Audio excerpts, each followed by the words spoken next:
মাত্র 5 মিনিটে সকালে ব্যস্ততার মাঝে বানিয়ে ফেলুন ডিম টোস্ট। আসসালামু আলাইকুম প্রিয় দর্শক, সবাইকে অনেক অনেক শুভেচ্ছা জানিয়ে শুরু করছি আমার আজকের রেসিপি। তো আমি আজকে বানিয়ে দেখাবো আপনাদেরকে ডিম টোস্ট। একটা মাঝারি সাইজের পেঁয়াজ কুচি করে নিয়েছি, আর নিয়েছি এখানে 2টো কাঁচা লঙ্কা কুচি। দিয়ে দেবো এখানে অল্প পরিমাণে লবণ, কাঁচা লঙ্কা দিয়ে দেব, একদম অল্প গোলমরিচের গুঁড়ো দিয়ে দিচ্ছি।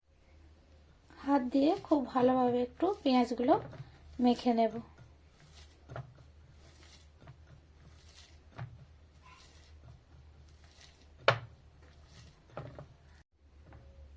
ভালোভাবে মেখে নিয়েছি। একটা ডিম নিয়ে নিয়েছি, এই ডিমটা এর মধ্যে ভেঙে দিয়ে দেব।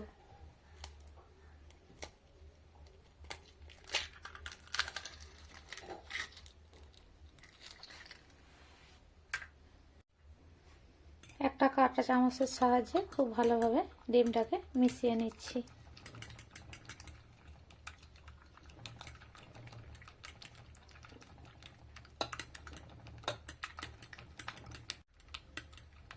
মেশানো হয়ে গেছে, এটা একটা সাইডে সরিয়ে রাখছি। এরপর এরকম একটা রুটি নিয়ে নিয়েছি। এরপর এটা মাঝ বরাবর পিস করে নেব।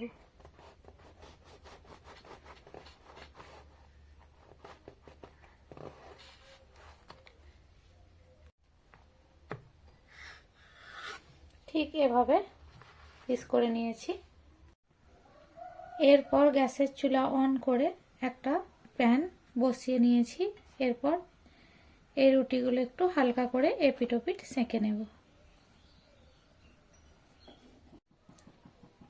হালকা ব্রাউন কালার হয়ে এসেছে, আমি অপর পিঠ উল্টে দেব। অপর পিঠও সেঁকা হয়ে গেছে, দেখতে পাচ্ছেন। এই পর্যায়ে তুলে নেব। ওই প্যানের মধ্যে দিয়ে দেব 1 টেবিল চামচ সরিষার তেল। তেল গরম হয়ে এসেছে, আমি আগে থাকতে যে ডিমের মিশ্রণটা তৈরি করে রেখেছিলাম প্যানের মধ্যে দিয়ে দেব।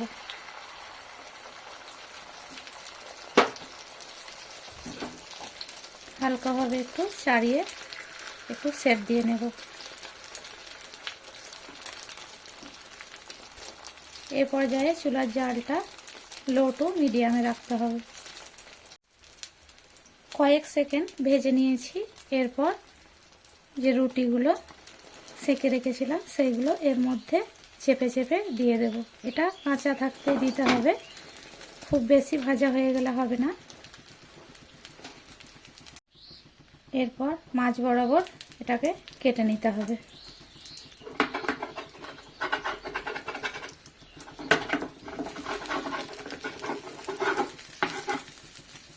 এরপর হালকা করে এভাবে উল্টে দেব।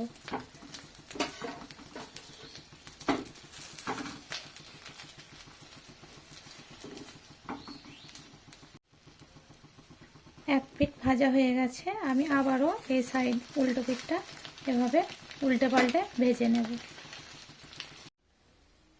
উল্টে পাল্টে আমি খুব সুন্দর করে ভেজে নিয়েছি। এই পর্যায়ে চুলার গ্যাস বন্ধ করে এটাকে নামিয়ে নেব। একটা প্লেটে তুলে নিচ্ছি। দেখলেন কত সহজে এই রেসিপি তৈরি হয়ে গেল। এরপর ওপর থেকে কিছুটা বিট লবণ ছড়িয়ে পরিবেশনের জন্য রেডি। দেখলেন তো কত সহজে এই রেসিপিটি তৈরি করে ফেললাম। আপনারাও বাড়িতে ট্রাই করবেন আর আমাকে কমেন্টে জানাবেন আমার রেসিপি আপনাদের কেমন লেগেছে। আমার রেসিপি যদি আপনাদের ভালো লাগে অবশ্যই আমার চ্যানেলটি সাবস্ক্রাইব করে পাশে থাকার অনুরোধ রইল। দেখা হবে পরের কোনো ভিডিওতে। ততক্ষণ ভালো থাকবেন, সুস্থ থাকবেন। আল্লাহ হাফেজ।